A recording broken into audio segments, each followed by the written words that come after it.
ನಮಸ್ತೆ ಎಲ್ಲ ವೀಕ್ಷಕರಿಗೂ. ಇವತ್ತಿನ ರೆಸಿಪಿ ರುಚಿಯಾದ ತೊಗರಿಕಾಳಿನ ಹುಳಿ ಸಾಂಬಾರು ಮಾಡುವ ವಿಧಾನ. ಇದಕ್ಕೆ ಬೇಕಾಗುವ ಪದಾರ್ಥಗಳು: ಅರ್ಧ kg ತೊಗರಿಕಾಳು, ಮೀಡಿಯಮ್ ಗಾತ್ರದ 2 ಈರುಳ್ಳಿ, 2 ಟೊಮೊಟೊ, ಒಂದು 7-8 ಎಸಳು ಬೆಳ್ಳುಳ್ಳಿ, ಅರ್ಧ ಇಂಚಿಗಿಂತ ಕಮ್ಮಿ ಶುಂಠಿ, ಸ್ವಲ್ಪ ಕೊತ್ತಂಬರಿ ಸೊಪ್ಪು, ಅರ್ಧ ಕಪ್ ಹಸಿ ತೆಂಗಿನಕಾಯಿ ತುರಿ, 2 ಸ್ಪೂನ್ ಬೇಳೆ ಸಾಂಬಾರು ಪುಡಿ. ಇವೆಲ್ಲ ರುಬ್ಬಲು ಹಾಕಿಕೊಳ್ಳಬೇಕು.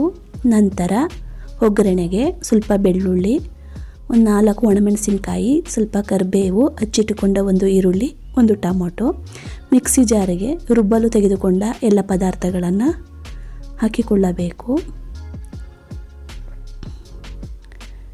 ಇದನ್ನು ಸಣ್ಣಗೆ ರುಬ್ಬಿಕೊಂಡು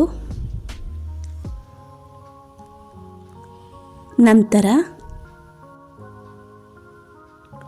ಕುಕ್ಕರ್ಗೆ ಒಂದು 2ರಿಂದ 3 ಟೇಬಲ್ ಸ್ಪೂನ್ ಎಣ್ಣೆಯನ್ನು ಹಾಕಿಕೊಳ್ಳಬೇಕು.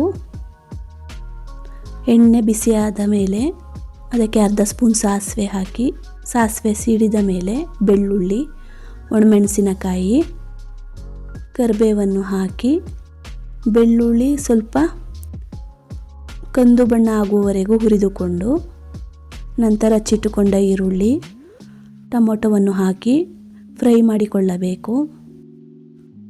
ಒಗ್ಗರಣೆಗೆ ಹಸಿ ಕಾಳನ್ನು ಹಾಕಿ ಇದರ ನೀರಿನಂಶ ಹೋಗುವವರೆಗೂ ಹುರಿದುಕೊಳ್ಳಬೇಕು. ಇದಕ್ಕೆ ಸ್ವಲ್ಪ ಉಪ್ಪನ್ನು ಹಾಕಿ ರುಬ್ಬಿಟ್ಟುಕೊಂಡ ಮಸಾಲೆಯನ್ನು ಹಾಕಿ 5 ನಿಮಿಷ ಹಾಗೆ ಹಸಿ ವಾಸನೆ ಹೋಗುವವರೆಗೂ ಫ್ರೈ ಮಾಡಿ, ಜಾರಿಗೆ ಸ್ವಲ್ಪ ನೀರನ್ನು ಸೇರಿಸಿ ಅದನ್ನು ಸಹ ಹಾಕಿಕೊಂಡು, ಮುಂಚೆನೇ ಉಪ್ಪನ್ನು ಹಾಕಿಕೊಂಡಿದ್ವಿ, ನೋಡಿಕೊಂಡು ಸ್ವಲ್ಪ ಉಪ್ಪನ್ನು ಹಾಕಿ ಸಾಂಬಾರು ಯಾವ ಕನ್ಸಿಸ್ಟೆನ್ಸಿಗೆ ಬೇಕೋ ಆ ಕನ್ಸಿಸ್ಟೆನ್ಸಿಗೆ ಒಂದು 2ರಿಂದ 3 ಲೋಟ ನೀರನ್ನು ಹಾಕಿಕೊಂಡು ಲಿಡ್ ಕ್ಲೋಸ್ ಮಾಡಿ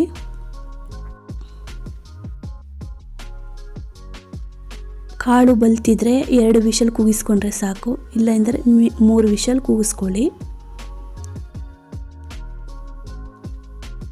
ನಂತರ ಕುಕ್ಕರ್ನ ಮುಚ್ಚಳ ತೆಗೆದು ಒಂದು 5 ನಿಮಿಷ ಹಾಗೆ ಕುದಿಸಿಕೊಂಡರೆ ರುಚಿಯಾದ ತೊಗರಿಕಾಳಿನ ಹುಳಿ ಸಾಂಬಾರು ರೆಡಿಯಾಗುವುದು.